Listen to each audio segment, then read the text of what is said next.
How are you even making such crazy amounts of money, like $6 to $8 million a week? I had a couple of automobile dealerships. I got involved in a few restaurants. I had a production company out in LA. And the biggest thing I ever had, Ryan, is a wholesale gasoline business. And I told them, hey, I'm going to show you more money than you've ever seen before. I said, I really have got onto something here. You can get a $100,000 credit line, go to the table, gamble $3,000, and take the rest of it home in chips. But we're always negotiating in some way, somehow, family, friends, our neighbors, business. You have to be very tactical, because if the guy is lying through his teeth and you know it, you can't call him a liar. If you disrespect him and call him a liar, you lose the argument. He said to me, Michael, if you come and work in my office with me, I'll make you the biggest podcaster in the world. These politicians, I've never seen anything like it.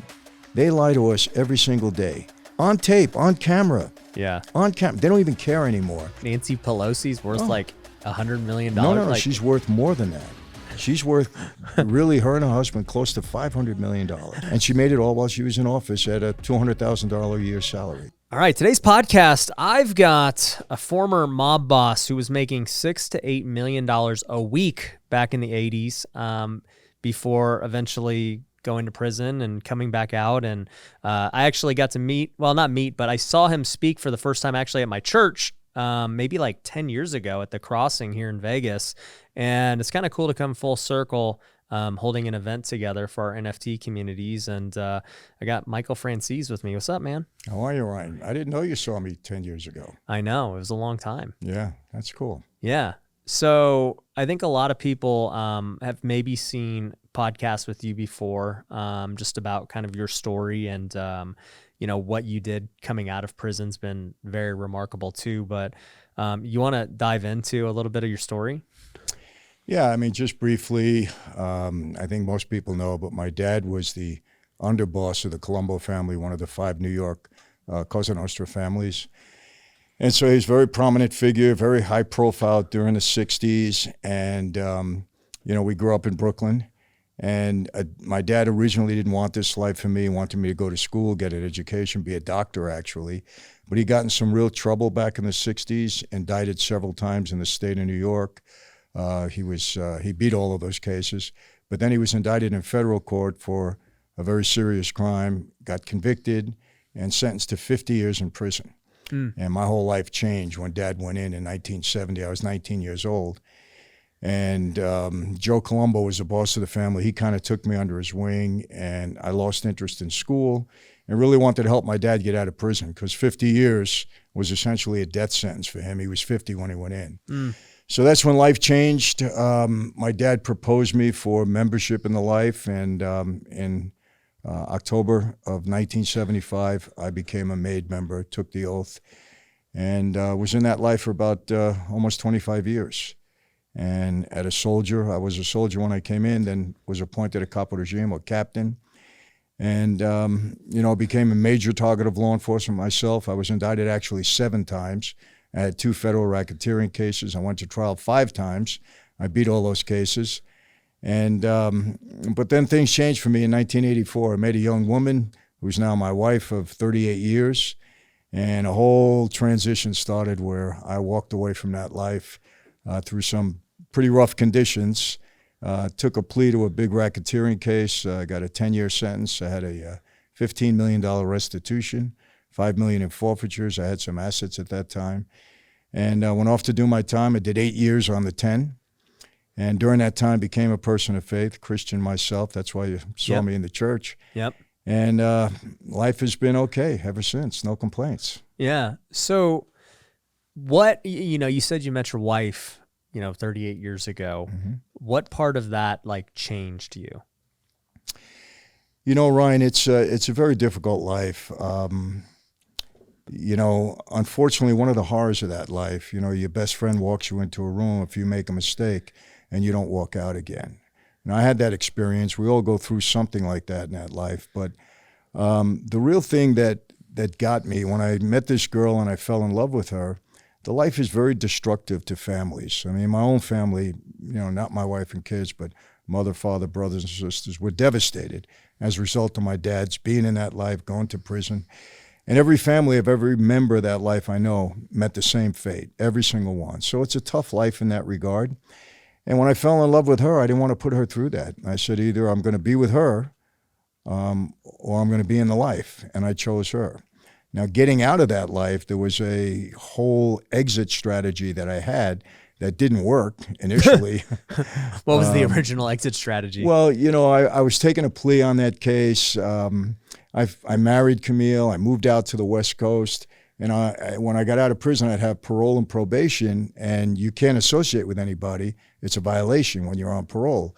So I figured after 10 or 12 years, everybody would forget about me, and I'd move quietly away out in California. It didn't work that way. They're waiting. Yeah, I mean, Life magazine wrote up a big story that I was walking away, and it became very public, and, word on the street was that I was going to cooperate and become a witness, because that's what happens when people leave that life. That never happened. So everybody, it went crazy. I mean, it went crazy for me, but we survived it. Wow. So at what point did faith kind of enter the picture for you? I did 5 years on that 10, got out on parole. I was on parole for 13 months, very difficult, trying to make a living, guys in New York trying to come out and hurt me. I mean, it was a tough time. FBI was really pressuring me to join up with them. So I had a lot of pressure during that time. And violated my parole, fell into a trap, violated my parole. Feds put me back in prison, and I was in solitary for 29 months and 7 days, almost 3 years. And that solitary is the absolute worst place to be. 6x8 cell, 24/7, and wow. Me and God. And it was during that time that I really got into my Bible. I had my wife send me several books on every faith. I was in a search for what I felt needed to be the truth, because I thought I would be in that cell for the rest of my life. That's what they had told me. So I figured, hey, if this is it, and I'm going to go someplace when I'm out of here, I want to know where. And, I looked at things, Ryan. To me, it's all about evidence. I'm very practical when it comes to that. I always tell people, you're not selling me the Brooklyn Bridge when I'm paying attention. I want to see the facts. I want to know everything. And Christianity just was solid for me. The corroboration was there, and I believed it. And the past 25 years has only strengthened that faith. Yeah. So you got saved while you were in solitary, and then you came out, and, you're a changed man. Yeah, basically was. And, the pastor of my church, who I hardly knew, because he married us, and then I went to jail. But he was a nice old man, Dr. Myron Taylor, and he was very good to my family while I was away. Yeah. And he would send me books in prison, and he would send money for me, my commissary. And I felt bad because I didn't know him, and I told my wife, why is this guy sending me money? I don't know him. I don't feel right. She would say, keep quiet. He loves the Lord, and turn he loves you. Just buy some soup in the commissary, whatever. So when I got out, he said to me, you have a great story. Would you give your testimony to the church? I couldn't turn him down, but I said, testimony? I didn't even know what he was talking about. I thought you did that from a witness stand, right? Yeah. But I couldn't turn him down, and so I did that. I did like 6 appearances at the church, and Ryan, I can't explain it. It just caught on fire in the faith-based area. Churches were calling me, pastors were calling me, prison ministries were calling me, and it just took off in that regard. And then I also got in touch, got contacted, I would say, by all of the major sports leagues, and they wanted me to speak to their athletes about the dangers of gambling. And I started that in 96 through all 4 major sports leagues. And then I jumped on board with the NCAA in 98, and I've spoken at probably 350 universities. Wow. Yeah. So you come out of prison, and, all these just different organizations are hitting you up to speak. Was that the main career after getting out? It really started to be, because I was so busy so quickly. Yeah. So I'm speaking all over the country, and then it started to go outside of our borders, speaking all over the world. And then I wrote a couple of books. And, I did a couple of documentaries that I got, people contacted me on. But, yeah, that's been the major thing. And every time I tried to start something else, I just didn't have the time to devote to it, because I was such a prolific speaker for so long. Yeah. I'm just trying to slow down now a little bit, because my wife's all over me for stop traveling, but it's been great. Yeah. It's been great. That's awesome. So I'm curious about just like everything that you learned during your time in the mob, right? Because I think a lot of the things you speak about are obviously from those experiences and prison and everything else. Like, how are you even making such crazy amounts of money, like $6 to $8 million a week? Like what was happening? Well, I had a number of things going on. First of all, I was fortunate. I knew how to use that life to benefit me in business, and both legal and illegal business. And I was a very hard worker. I worked, 24/7, practically 7 days a week. I was very aggressive. It meant a lot to me to have money in my pocket, and I wanted to succeed. So I used the best part of that life to benefit me in that way.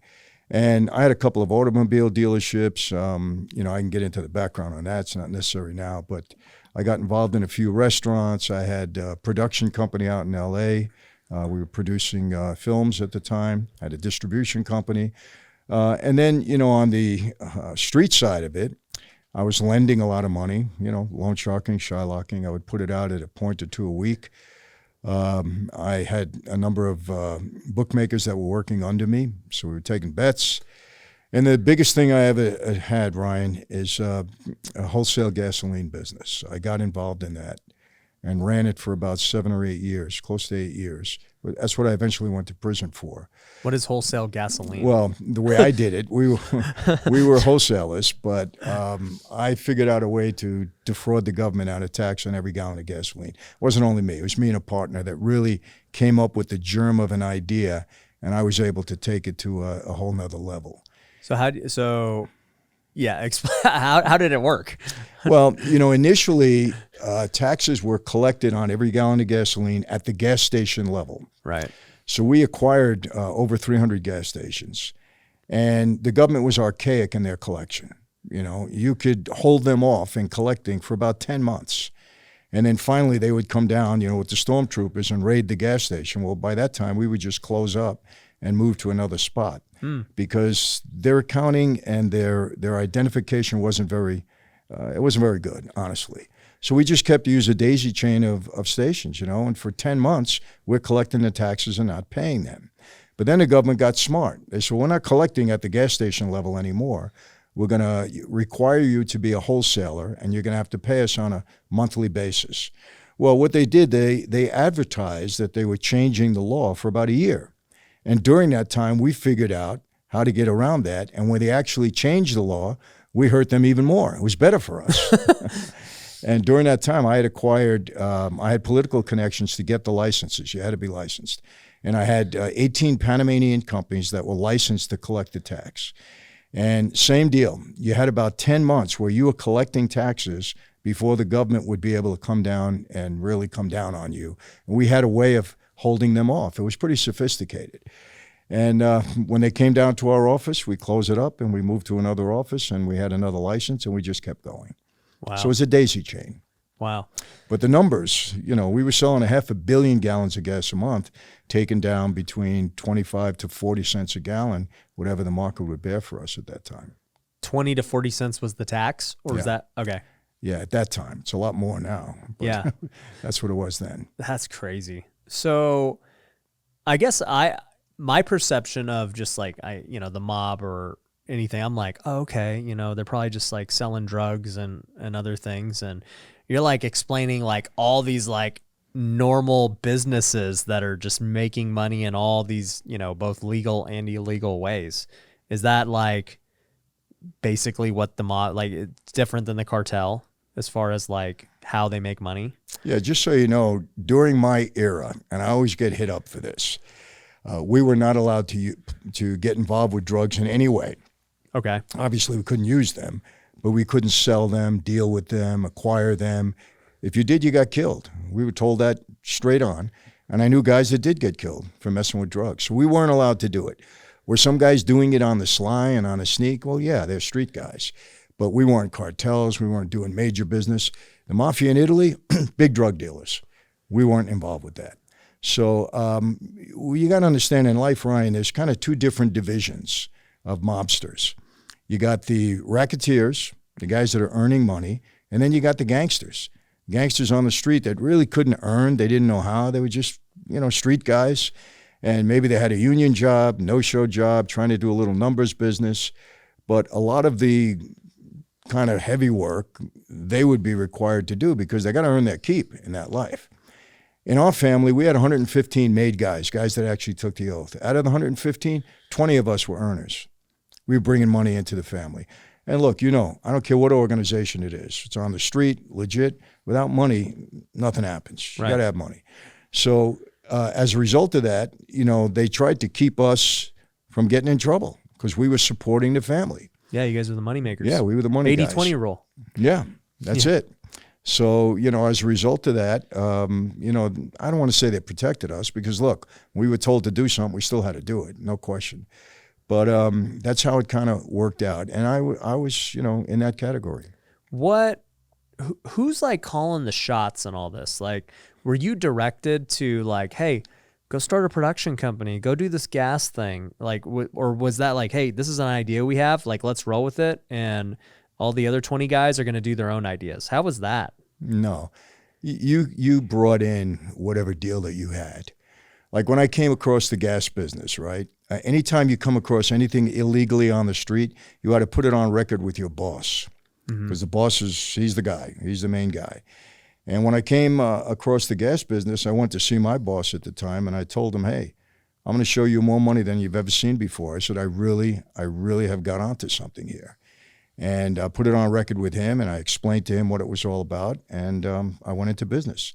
And he said, if you need any help, let me know. And I said, the only help I need is if we ever have any, problems on the street, you got to back me up. And he did. I never lost an argument regarding gas, because at one point in time, I was bringing him $2 million a week. And that buys a lot of loyalty, trust me, in the street. Yeah, anywhere, but especially in the street. So, but I brought the deal in.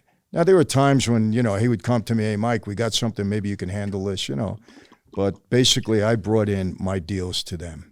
Yeah, so how did that work, like, as an organization? Like, you brought in a deal, like, you're running this division. Like, who gets the money? How does that play out? Well, here's the deal. Here's the formula that my dad and I created that seemed to work. Any deal that I brought to the family that I didn't need their help on, it was my deal. I brought it in. I don't need money. I don't need anything from you. I gave them 25%. If it was a street deal. Right. If it was legit, like my dealerships, I didn't pay them anything. That's my, they were mine. Yeah. I mean, I gave them a car at cost, if they needed it, but that's about it. But that was my formula. Anything on the street, they got 25%. Okay. And would they ever bring deals to you of like, hey, I think you'd be great to do this. Like, let's roll. Yeah. I mean, there's certain union deals. If they had an issue with a union, like I had a big construction site. Well, construction, they were transforming apartments into co-ops. And that deal came to me, and they asked if I can get the union in there. And I said, yeah. So they came to me with a deal like that. So it was the biggest conversion job in the country at that time. We converted, I think, 4,500 units. Wow. It was a big one. So I was able to work a deal for the unions in there, and we all split it. So they brought that to me. So how did it work with, like, I guess today, like what would the mob be doing today? Well, since the 80s, I always say this, the golden years of the mafia in this country were from the 50s right through the mid-80s. That's when we had a lock on a lot of things. Then the racketeering laws came into effect in the mid-80s, and everything was devastated. So a lot of things that we had that were strongholds from us, like control of the union. We controlled the Teamsters Union. We controlled the Longshore Union. Waitresses and bartenders. I even had security guards union, and I had security guards at 9 nuclear power plants in the country. So the mob was protecting the nuclear power plants. So what were you protecting the nuclear power plant from? Like, why did they need you guys? From nothing, because nobody ever went around them. But the law is, even if a nuclear power plant closes, the law at that time was you had to have security around them for 100 years. That's it. Just standing around and making sure nobody went in there, because there was still a possibility that There could be some nuclear waste there that could be damaging. So, But why didn't for they 100 need the years. mob? Why? Well, they didn't need the mob. They didn't know it was me that had controlled the union. Yeah. Okay. Yeah, but I had control of that union. And, we also had, securities in Atlantic City and places like that. But we got that contract. Got it. So, so things like that. But anything that was legit, like I said, I didn't have to give anything up. Yeah. So is the mob, I guess, I don't want to say more irrelevant today, but like what's going on in today's world since there's so many different laws? Well, I don't want to insult them by saying they're irrelevant. Yeah. I would like to say that they're smart, that they're staying, low key. Ryan, when I was on the street, there wasn't a day that went by when you didn't read in all 3 New York newspapers, Daily News, New York Times, New York Post, some mob story. Right. Every single day. Yeah. Now, I read the New York Post every morning, online. Yeah. Maybe every 6 months you'll see a story. Right. One story. Right. So they've gone undercover. Are they going to go away in my lifetime? No. Were a lot of the things that we had control of gone from them? Yes. Exactly what they're doing now? I mean, every time I read a bust, it's the same old. Who's Shylocking? Who shook this guy down? Who, it's the same old thing. Who got killed? Who murdered somebody? So I don't think they've deviated from that. And it's definitely not as strong as when I was on the street. Right. But they're still there. Right. So what, were you involved in Vegas at all? Because I mean, obviously Vegas has huge ties to the mob and the mob essentially started Vegas. So like, how was that? I was involved in Vegas when Vegas was Vegas. It was great, not like today. Everything is corporate. Yeah. When I first started coming here in the late 70s, we would stay at the Dunes Hotel. Morris Shanker was a friend. He owned it. And I actually had to deal with Morris because he needed some funding for Atlantic City. He was opening up there. And I was able to put that together for him through one of the unions. So I had carte blanche, anything I wanted to do at the Dunes. So what did I do? I got all of my friends' credit lines to gamble there. Back then it was different. You can get a $100,000 credit line, go to the table, gamble $3,000, and take the rest of it home in chips. Cash them in and take it with you. And they would collect every month. You collect, you pay a little bit of it back. It was so loose and lenient back then. So I mean, I took a lot of money out of the hotels way back when. Maybe I shouldn't be saying that, but I don't gamble now anyhow, so it doesn't matter. Yeah. They may not let me in any of the hotels, but no, we had control back then. It was different, but now forget it. Yeah. So, because Vegas wouldn't even exist without the mob. No. Like they started all the casinos and everything. 100%. We built it. Yeah. Without a doubt. Do you know why the mob picked Vegas as like the spot? Like, how did that happen? Well, they picked it because when they got thrown out of Cuba, during the revolution there, they came to Vegas because Vegas was the only place you could legally gamble. Mm.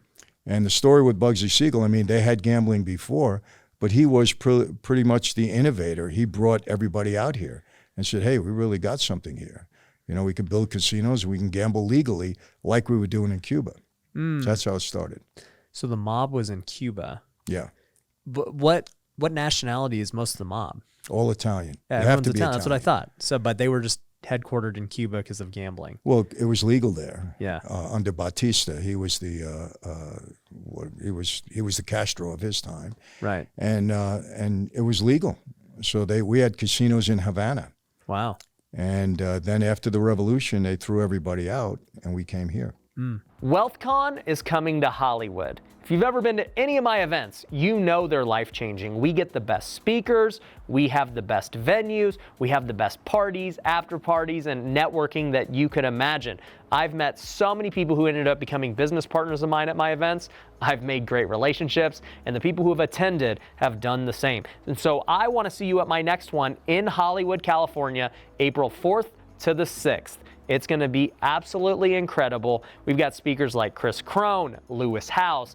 We got Roe Built from Bigger Pockets. The list goes on and on. We have a huge lineup of speakers, and I want you to be there. So if you want to attend the event and learn more, go to wealthcon.org. Once again, you can go to wealthcon.org and go learn more about the event and register today. So what got you into the car business? My dad had... he partnered with somebody in an auto body shop when I was a kid, and I went to work there. And, that kind of got me into buying and selling cars, fixing them up. I actually really liked it. I enjoyed doing body work when I was younger. But then I started buying, I figured something out. The Ford Pinto is probably way before your time. I would buy them wrecked, fix them up. I'd buy them for a few $100, fix them up and sell them and make a couple of grand on it. And I was doing that when I was, 15, 16 years old. So I got interested in the business at that point, and then acquired a Mazda dealership not too long after that. Mm.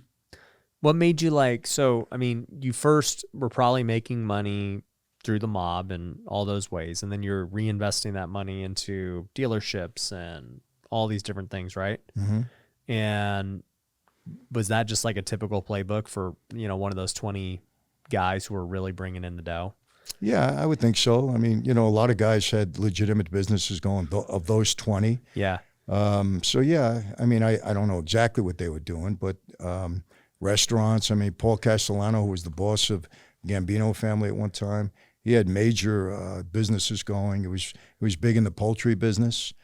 He was huge in there. He had a big manufacturing factory for clothing. Mm. So, he invested in different things. And yeah.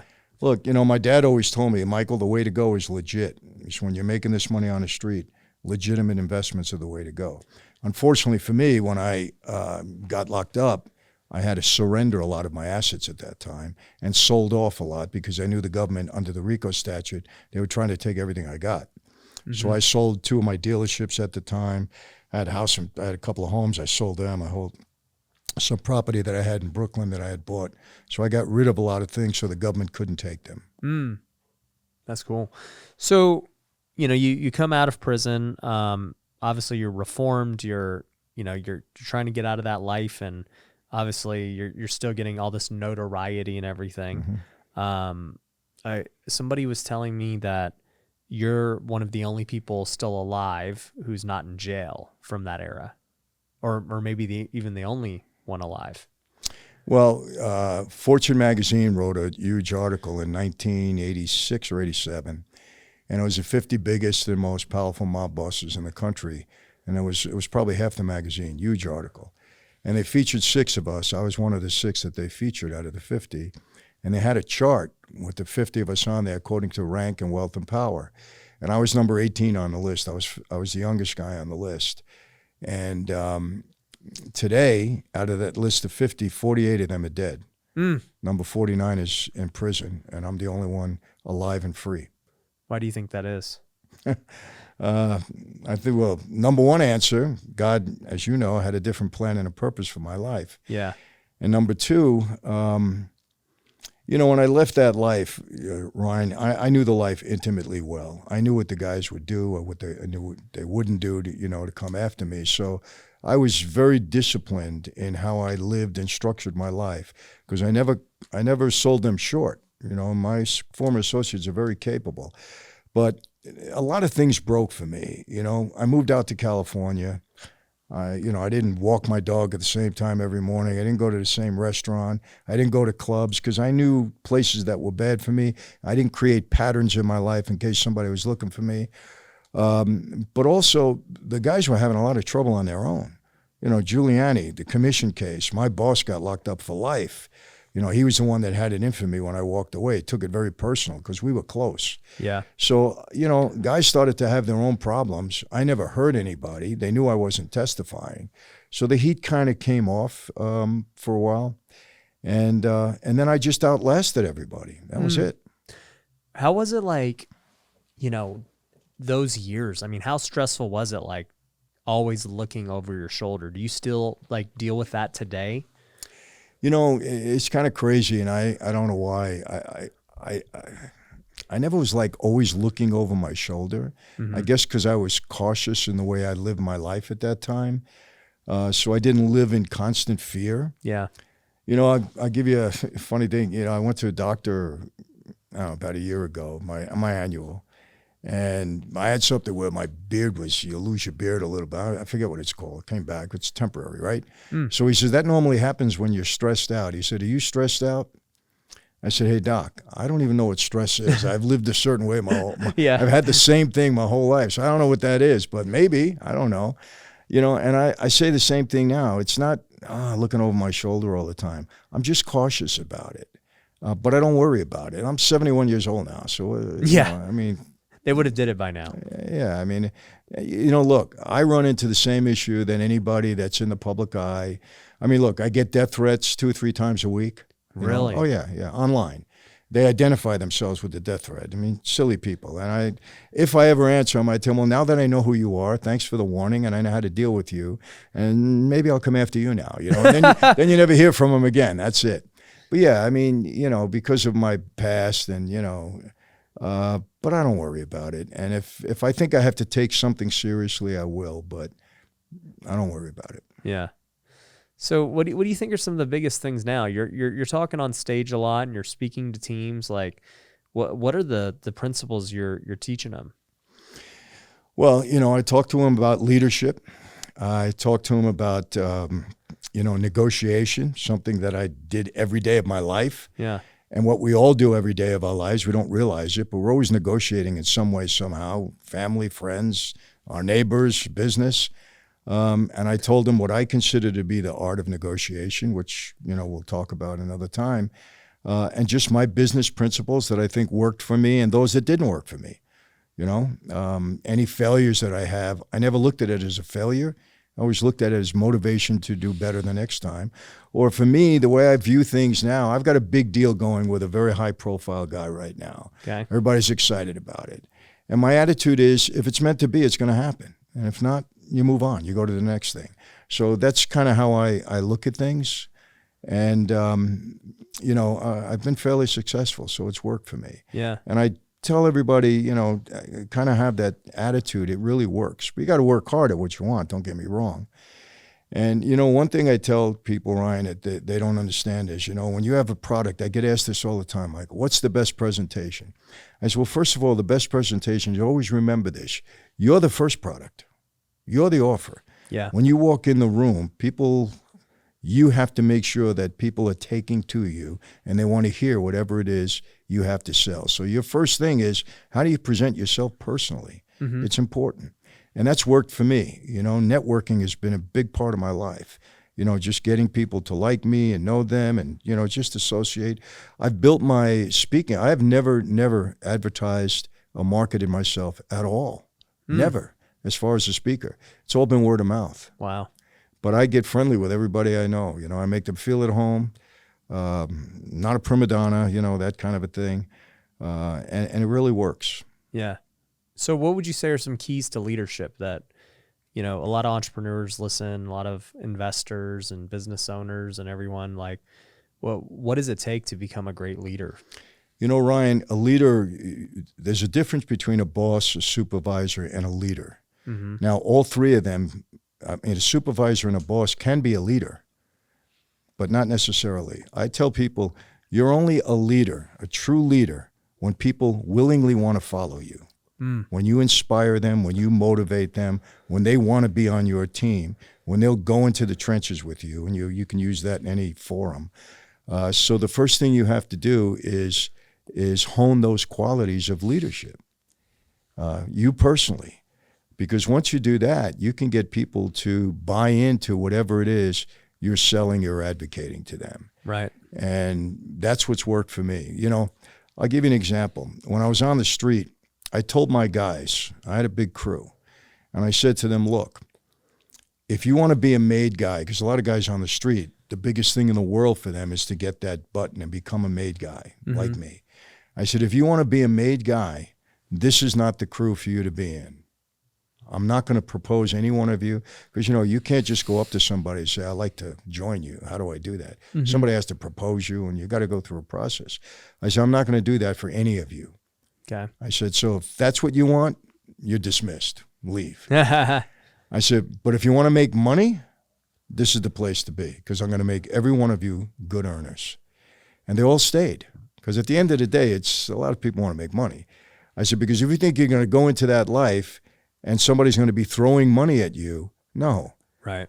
So what I suggest is make money with me. Maybe 10 years from now, you want to become a member of that life. You'll know how to support yourself and how to be a benefit to the family. Now, why did I do that? Because when you sponsor somebody and promote somebody, propose somebody, if they become made, you lose them. They're their own person now. They don't answer to you. So all your investment in them is gone. So why do that? Right. And I told them straight out, that's the reason. I'm going to make you wealthy. So why would I do that for you? And then you go work for yourself. Not going to do it. Yeah. No, people ask me that all the time. They're like, how do you deal with employees wanting to go start their own thing, right? Mm-hmm. As an entrepreneur, right? Why would somebody want to stay with you? And I'm like, well, there's a lot of reasons why someone would want to stay with you, right? Like they realize that they have more purpose working with you. The culture's better, that they can achieve more with you than they could on their own. You know, for some people, it's not all about the money. Like they're totally fine being a part of like a bigger mission.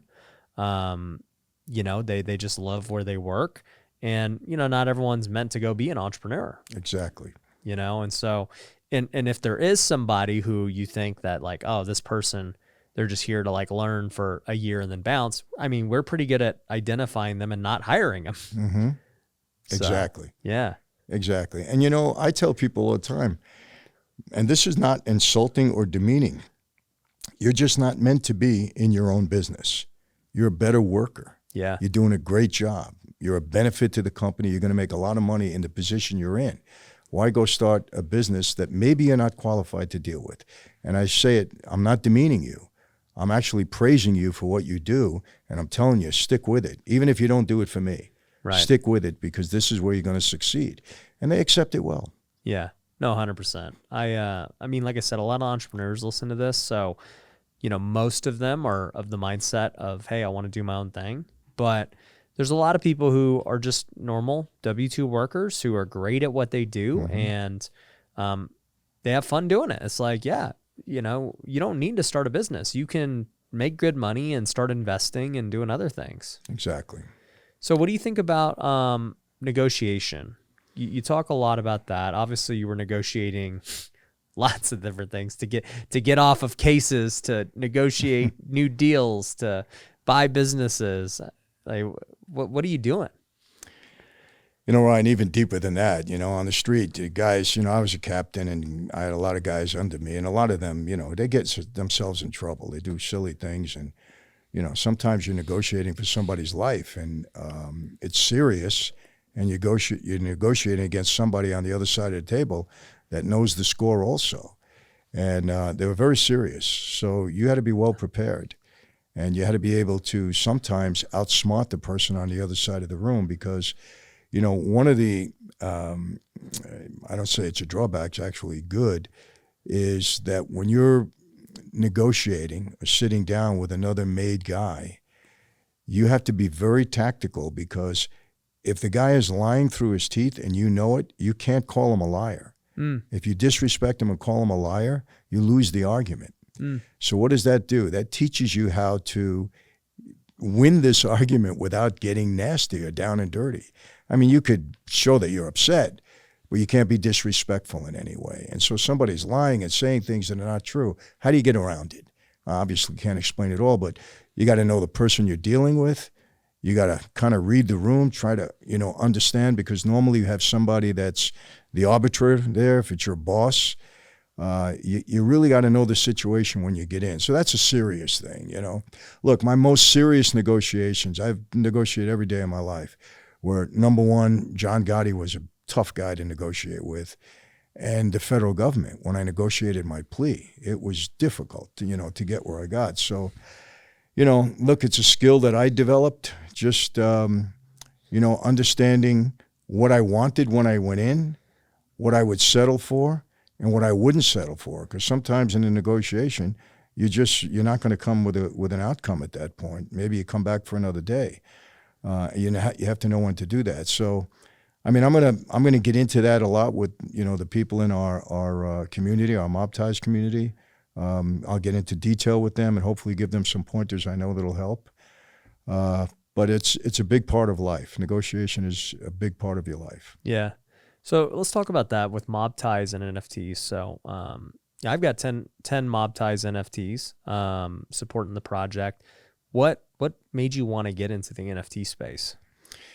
It wasn't so much the NFT. To me, it was the NFTs were a bonus. And And I thought it would be a good thing to give the people that came into the community that if we, Peter and I, and the people that are participating on the top level, can bring this community to where we want it to go, then the NFTs will have value, and our people that purchase them can make some money out of them. I mean, that's really the thought behind it.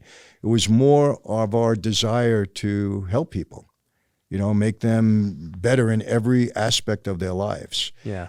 Mostly business, obviously. We're dealing with that. But, look, I always say this.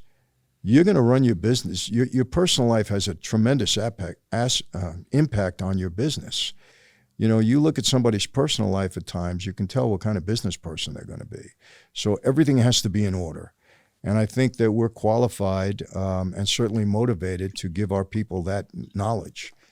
And at that point in time, we believe that because what we have planned, a lot of people are going to want to be in mob ties, and there's only limited space. Yeah. So that's when the NFT value goes up. Yeah. So what are some of the things like that you have planned and that the holders get and everything? Well, we got our first big dinner tonight. Yep, we're going tonight. Yeah. It's going to be fun. And we've got a lot of people lined up that people of value that can certainly educate and give a lot of good information, quality information. We have certain events that we're going to be holding. We got the workshop tomorrow here at my office. We have a workshop tomorrow here at your office, and you're very, very kind and generous to allow us to do that. Yep. And we have a lot of other people lined up. I don't want to give too much away. And events that we're going to be planning. But Peter and I, we're going to put a very good package and agenda together throughout this year. That's awesome. No, I love it. And I love, what you guys are doing. And it's cool because a lot of, my Tykes holders who is my NFT project, they're part of Mob Ties too. And a lot of them are going to be at this dinner tonight. And right. They're going to be at the workshop. So I think it's a beautiful thing. Like at the end of the day, for me, I've built my career by being able to collaborate with so many different amazing people. I think my friend Patrick Bet-David has interviewed you before. Patrick is a very dear friend of mine. Yep. Yes. Yeah. So Patrick's great. I was at his office a few months back in Miami, and I know he loves the mob. That he's got all kinds of mob stuff. Well, let me give you some history on that. Okay. Patrick may not like this, but I'm going to tell you. Okay. I think he was at 300,000 subs on Valuetainment. That had been a while ago. That's a while ago. It was 3 years, 2018. Okay. So 5 years ago now. 5 years ago. So was it 2018. It was before the pandemic. And somebody from his office called me and said, this guy, Patrick Bet-David, wants to interview you. And I said, okay. Didn't give much thought. So they're coming to my house on a Sunday. They come there, right? And Patrick is like 2.5 hours late, right? And I had a church meeting that night. And I said, guys, I don't know if you probably know Mario, right? Great. That's kind of his right-hand guy. Yeah. I said, Mario, we're done. I got to go. Go. Please. No. I said, I'm going. Just then, Patrick shows up. Uh-huh. We do an interview. And since I'm in my house, I had my shoes off. And I told the camera guys, I said, listen, make sure you get me from the top up because I'm sitting like this with no shoes on. That's socks on, right? And so we do the interview. I think we got, I don't know, to date, maybe 12, 13, 14 million views. It was great. It was after that interview that he started interviewing all the other mob guys. I was the first. But the funny thing, Ryan, is that the next day, or the comments rather, oh my God, Franzese had his shoes off and Patrick didn't. It was very disrespectful. Everybody was making a big thing out of the shoes off. Yeah, Patrick did take his shoes off at his house. What a guy. He said he disrespected Michael. It must be a mob thing. You got to take your shoes off. It was crazy how the people went wild with it. People are going to go after Patrick now. Yes. But you know what? We became very dear friends from that time on. I was just there about 3 weeks ago. I went to Miami. He actually, he said to me, Michael, if you come and work in my office with me, I'll give you a studio, we'll do the whole thing. I'll make you the biggest podcaster in the world. And Patrick will probably do that because, he does everything right. Are you going to take him up on the offer? I can't go to Florida. My wife will not leave. And I said, Patrick, I said, I'll tell you what, put a down payment or buy me a house and maybe I'll convince her. We'll go there 6 months out of the year. But he's a great friend. We're probably going to work something out on a part-time basis. Okay. He's got a great setup there. Hey, if I can poach you, we're building multiple sets here, and Vegas is way easier than Miami. So it is. I'm down to poach. you know, you're still a free agent. Hey, you make me an offer I can't refuse, Ryan. It's negotiation. Yes. But no, it's funny you mentioned that because Patrick, when I was there, man, this was a few months ago, I interviewed him just like this on my podcast. And he was like, you know, he had just sold his insurance company. And he's like, yeah, you know, obviously I'm still the CEO, but I'm focused on growing valuetainment, you know, as this entertainment of value. He's like, so we're recruiting podcasters, comedians, all these things. And yeah, I mean, he's really recruiting podcasters. Like, he is. He's doing that, and his offices. You probably didn't see the new building he has yet. He had just finished it. Okay. And it's a great setup. Patrick does everything first class. I mean, you know, he's just great. Very, very smart guy. And I see the way he's kind of, his podcast now, he's getting into a lot of politics and things. A lot of politics. Yes. I think Patrick, as a matter of fact, I'm sure of it, he always has things, you know, planned well in advance. Politics is definitely in his agenda at some point. You think he's going to try and run? I do. Okay. I do. You have my vote. Wherever he runs, he'll have it. It's funny because like guys like Grant Cardone and everyone else have talked about it as well. And I think about it and I'm like, yeah, I think 20 years from now, these influencers and social media people and entrepreneurs, they're going to be the people in office. Like they're going to have so much more recognition. Like how would a career politician compete? You know, exactly. if you're going to have just a normal vote. And Patrick makes his name in the media space. He's got the wherewithal to really, you know, branch out and do everything and really become well known. He's a smart guy, sincere guy, very well balanced. His perspectives are great, and he's a businessman. Yeah. He's somebody we need in politics. I mean, Trump already proved that a social media guy can become it. 100%. Yeah. And a business guy. Business and because really most people that go into politics at a high level, they don't know anything about business. They know nothing. No. How was it, I mean, when you were in the mob, just dealing with politics, right? Like, how much corruption is there? Well, I wrote a book, Mafia Democracy. Okay. And it explains it all in there. Ryan, I'm telling you, look, we had a lot of politicians. How do you think I got all those licenses for the gas business? How did you beat all these cases? Well, that's a little bit rough because, you know, let me say, the FBI always had their corrupt agents. I don't want to call the whole agency corrupt. Right. What I'm seeing now is totally different. I mean, for them to become so political and do what they're doing now and, you know, trying to influence social media platforms to do their bidding, it's very dangerous stuff. But it's all in my book. The government is acting more mob-like than ever before. It's all about power, control, and money. Yeah. Why do these people come into office, blue-collar people, and go out multimillionaires? Think about it. They do that thing like Nancy Pelosi's worth like $100 million. No, like, she's worth more than that. She's worth, really, her and her husband, close to $500 million.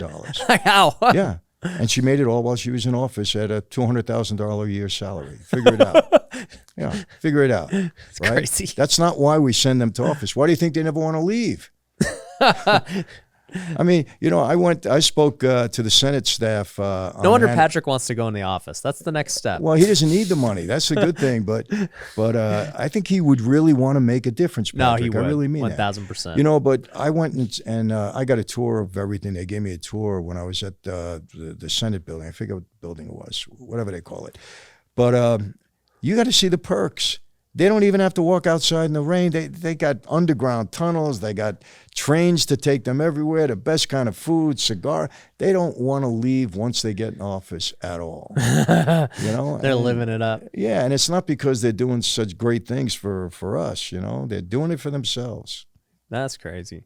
So you think like, I mean, back then in the 80s, like you guys were kind of in control of them. And now they've just basically taken all the power for themselves. Is that accurate? Look, I had, you know, the Democratic leader in New York at that time. I won't mention his name, but he was, you know, we supported him in a big way. Look, what do politicians want? They want money and power, and they want votes. Yeah. Well, we control all the unions. There's your votes. Yeah. You need money? We controlled all the pension funds. You You know, you had a fundraiser, we all came, we donated money. Yeah. So we gave them what they needed. They wanted votes and they wanted money, and we gave them both. Right. So if you do that for a politician, they become your friends. They don't care who you are. Right. Trust me. You Yeah, know? they don't care. No. You know, they'll hide it. You know, if, I can't be seen in public with you. Don't worry about it. But I'll still take care of you. Absolutely. Yeah.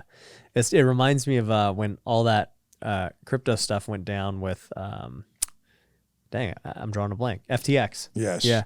And just like, you know, this guy's over here donating, like, he was like the second biggest donor to the Democrats. It's like, how the heck is this guy donating so much money? This isn't, well, obviously he was taking everyone else's money and donating it. Yeah, well, you know, they'll probably throw him under the bus now unless he has a lot to say about them. They're, you know. I wonder how much they'll, like, all those donations will protect him from this case. What do you think? I think this is so far out there that he's going to go down for something, but I don't know. Look, you want to start thinking theories? Look at this guy Epstein. Yeah. We haven't even scratched the surface on what's gone on with Epstein and politicians and Clinton and everybody else. And we're not going to know about it. I mean, they're burying this all. But let me tell you something. I spent 7 months in MDC. What is MDC? MDC is the Metropolitan Detention Center. It's the federal jail in New York where this guy was. Epstein. Yes. Okay. I don't know if anybody ever was able to get away with committing suicide in that place, especially if you're on suicide watch. He was. Yeah. The guards are there. They're watching him. Something happened. Right. You know, trust me on that. Now, Franzese and his conspiracy theories. Look, theories, I wasn't there, but I'm telling you, I experienced it. And anybody that's in MDC will tell you the same thing. Right. Well, I think Elon has proved with Twitter that most of these conspiracy theories were true. Yes. Of like, absolutely. Hey, you know, the media is trying, or the politicians are controlling the media, Absolutely. and they're, you know, they have this agenda, and it's like, it's right here. Absolutely. Well, look, the Democrats, you say it, they're smarter than the Republicans. They bought up all the big media outlets. They control them. They got Soros, you know, who happens to be in their pocket for whatever reason, and he's buying up media outlets for them, and then they're all left-leaning outlets that do their bidding. Yeah. Republicans, you have to say it, at least on the surface, they look a lot less underhanded because they didn't do all those things that Democrats did, and it gave them a huge advantage. I mean, some of the things that, I mean, look at the whole Hunter Biden thing, how that thing was put under the rug. That's horrible stuff. Yeah. I mean, I don't think Biden would have been president if that came out. No way. No way. But I mean, like, they talked about it on Twitter with those files of like, they suppressed it. And it would never be out there if Elon didn't buy the company. Right. That's why they don't like Elon. Yeah. Well, and he was a liberal. Yeah. Well, at least a Democrat. I don't know how liberal leaning he was, but he was Democrat. Yeah. What did you think during the pandemic and just all of that? Ryan, you're talking to the wrong guy. I don't believe anything they say. Nothing. Yeah. I mean, you know, the whole thing, the masks and, you know, yes, there's a mask. No, there's a mask. Double mask. Don't use the mask. Fauci was the biggest fraud I ever seen. The guy double talks. That's why so I want to hear. often. I want to hear from you because you've been in the game of like behind the gosh. scenes of all this stuff. Total fraud. Yeah. You know, even look, you don't want me to go into that now because, and it's just so obvious. Yeah. You know, one thing I tell people, these politicians, I never seen anything like it. They lie to us every single day, on tape, on camera. Yeah. On camera. They don't even care anymore. But you know, Ryan, look, you're in business. You know, you're a personable guy. You're a guy with integrity. If somebody lies to you that you're in business with, you know, or a friend or family, one time, all right, you know, straighten it out. Yeah. Second time, hey, you know, what's going on here? Third, fourth, fifth time, hey, get away from me, right? Yeah. You don't want to bother with them. Yeah. We allow these politicians to lie to us on a daily basis about serious stuff. And people say, well, that's politics. And I say, it's not politics, it's lying. Yes, lying that impacts your life in a negative way. Yeah. Why do you put them back in office? Yeah. I don't get it. It's crazy. It's a crazy Crazy world we stuff. live in. Have you thought about running? Ryan, if I would have, you know how many times I've been asked to run? They were trying to get me to run for mayor of Las Vegas. Here, right here. I'd vote for you. Yeah, because I knew Oscar Goodman. Oscar's a good friend of mine. His wife is now the mayor. But I said, listen, Do you realize what they would try to even though it happened 30 years ago, they would make me the worst guy since Jack the Ripper. I said, I wouldn't put my family through it. I can do better from where I am now, the voice I have now. Yeah. But I'll tell you what, Ryan, if I would have, because you don't need the money or anything, I would do everything in my power to do the right thing. Yeah. Like I think Trump did. Yeah. You can say what you want about Trump, but his policies were good. Yeah. People say, oh, Trump is a liar. And I said, hey, listen, I don't ask him to date my daughter. I'm not inviting him to my house. We're not best friends. I'm not going into business with him. But his policies were good for the country, and that's all I care about. Yeah. Yeah. He got the results that he did. Yeah, and things have been kind of a mess since then. But no, I think it's great. I think as I talk to more influential business people, I realize like politics does become something that's a lot more like important because I'm young. Like I'm like, whatever, dude. Politics, when you're younger, you don't really care, and then as you get older, you're like, these are important things that we got to deal with. And I see why all these guys like Patrick, who have influence and savviness, they're like, look, I've already done everything in business. Like, this is the only thing left to like really make a difference. Agree. I totally agree. And I hope he does. I'm sure he will. But I hope he does, in a time where I can really support him. Yeah. I would. Yeah, that'd be awesome. Well, I appreciate you for coming on the show, man. It's been a lot of fun. I appreciate you for being bold in the faith, man. It's super encouraging. Just showing people, what life is like before Jesus, what life is like after, and how it's impacting everything you're doing, man. So it's super encouraging for me as a believer, and just want to give kudos to you for that. I appreciate it. I want to tell you this, Ryan. I'm sure you know what's going on in many of the universities throughout the country, this whole revival. Yeah. And it's really catching fire. I heard it's happening in the Philippines, it's happening in Germany, and it's spreading across the country. At the same time, coincidentally, Greg Laurie, who's a very dear friend of mine, Pastor Greg Laurie, Harvest Crusades, his movie Jesus Revolution opened up yesterday in theaters nationwide. It's fighting for number 2, box office gross as of this morning. But it talks. It's a true story about the Jesus Revolution we had in the 70s that spread nationwide. The reason I'm saying this, if we ever need a revolution in this country now, back to God, it's now. So hopefully both of these episodes happening at the same time will converge, and maybe people will start to come to their senses. Yeah. And Tucker Carlson got, I don't know if you saw it yesterday, but he got into a big thing with a woman who said we should eliminate the word man. There's no more man. We can't be man anymore. I don't know what we are, but we can't be a man. And he was, first of all, he was laughing like crazy, and then it just made no sense. I don't know what's going on. The world's a crazy place, man. Crazy. Well, I can't call you man, but the world's a crazy place. Not with her here. You'd be in trouble. No, I need to get her on the podcast. That'd be an entertaining episode. You should. But anyways, I appreciate you, man. Guys, go follow Michael. We'll link to Mob Ties and everything down below in the description, and we'll catch you on the next episode. Peace. Hey, I hope you enjoyed that podcast. Thanks for making it to the end. The good news is I've got another one that I know you're going to like, and all you got to do is click it right here. Linking it right here. All you got to do is just click it, and you're going to see this new episode that you're going to love.